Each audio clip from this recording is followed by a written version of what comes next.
Hello friends, എല്ലാവർക്കും കുടുംബവിളക്കിലെ എപ്പിസോഡിലേക്ക് സ്വാഗതം. ഏഷ്യാനെറ്റിലെ ഇഷ്ട സീരിയലായ കുടുംബവിളക്ക് വ്യത്യസ്ത കഥാമുഹൂർത്തങ്ങളുമായാണ് മുന്നോട്ട് പോകുന്നത്. ഇന്നലെ എപ്പിസോഡിൻ്റെ അവസാനത്തിൽ വിശ്വനാഥനെ സുമിത്ര ഫോൺ വിളിക്കുന്നതായിരുന്നു. വിശ്വനാഥാണെന്ന് പറഞ്ഞപ്പോൾ ഞാൻ സുമിത്രയാണെന്ന് പറഞ്ഞത് കേട്ട് അത്ഭുതപ്പെട്ട് നിൽക്കുകയാണ് വിശ്വനാഥൻ. കോമയിൽ നിന്ന് എഴുന്നേറ്റോ എന്നാണ് അദ്ദേഹം ചിന്തിക്കുന്നത്. പിന്നീട് സുമിത്രയോട് അസുഖമൊക്കെ മാറിയോ എന്നും മറ്റു അദ്ദേഹം ചോദിക്കുന്നു. ഞാൻ പഴയതുപോലെയായെന്നും എൻ്റെ മക്കളൊക്കെ എവിടെയാണെന്നും അറിയുമോ തുടങ്ങിയ കാര്യങ്ങൾ അന്വേഷിക്കുന്നു. അനിരുദ്ധ് UK-യിലാണെന്നും അനന്യ കാനഡയിലാണെന്നും പറയുന്നു. ഞാൻ ഫോൺ വിളിച്ചപ്പോൾ ഒരു കുഞ്ഞു ഫോൺ എടുത്തെന്നും അതാരാണെന്നും അന്വേഷിച്ചപ്പോൾ അത് അനിരുദ്ധിൻ്റെ മകൾ സ്വരമോളാണെന്ന് പറയുന്നു. അത് കേട്ടപ്പോൾ സുമിത്രയ്ക്ക് സന്തോഷമാകുന്നു.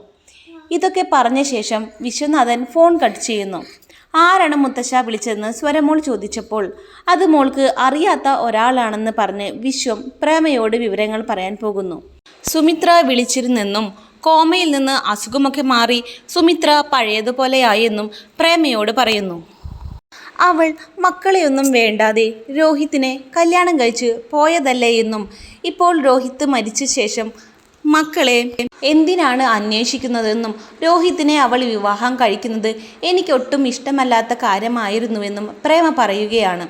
ഇനി സ്വരമോളെ കാണണമെന്നോ മറ്റോ പറഞ്ഞ് ഇവിടെ വന്നാൽ സ്വരമോളെ ഒരിക്കലും സുമിത്രയെ കാണിക്കരുതെന്ന് പറയുകയാണ് പ്രേമ. സുമിത്ര ആണെങ്കിൽ അനിരുദ്ധിൻ്റെ മകളുടെ ശബ്ദം കേട്ടതിൻ്റെ സന്തോഷത്തിൽ അത് ചിത്രയോട് പറയുകയാണ്. സ്വര എന്നാണ് പേരെന്നും അനന്യയുടെ വീട്ടിലാണ് താമസം എന്നൊക്കെ പറയുന്നു. ഇതൊക്കെ കാണിച്ചുകൊണ്ട് ഇന്നത്തെ കുടുംബവിളക്കിലെ എപ്പിസോഡ് തീരുകയാണ്. വീഡിയോ ഇഷ്ടപ്പെട്ട നമ്മുടെ ചാനൽ സബ്സ്ക്രൈബ് ചെയ്ത് നമ്മളെ സപ്പോർട്ട് ചെയ്യാനായിട്ട് മറക്കരുത്. സബ്സ്ക്രൈബ് ചെയ്യാത്ത കൂട്ടുകാർ നമ്മുടെ ചാനലൊന്ന് സബ്സ്ക്രൈബ് ചെയ്തിട്ട് കാണാനായിട്ട് ശ്രമിക്കണം. അപ്പോൾ ഏറ്റവും പുതിയ കുടുംബവിളക്കിലെ എപ്പിസോഡായിട്ട് ഞാൻ നിങ്ങളുടെ മുമ്പിലേക്ക് എത്താം. അതുവരേക്കും ബായ്.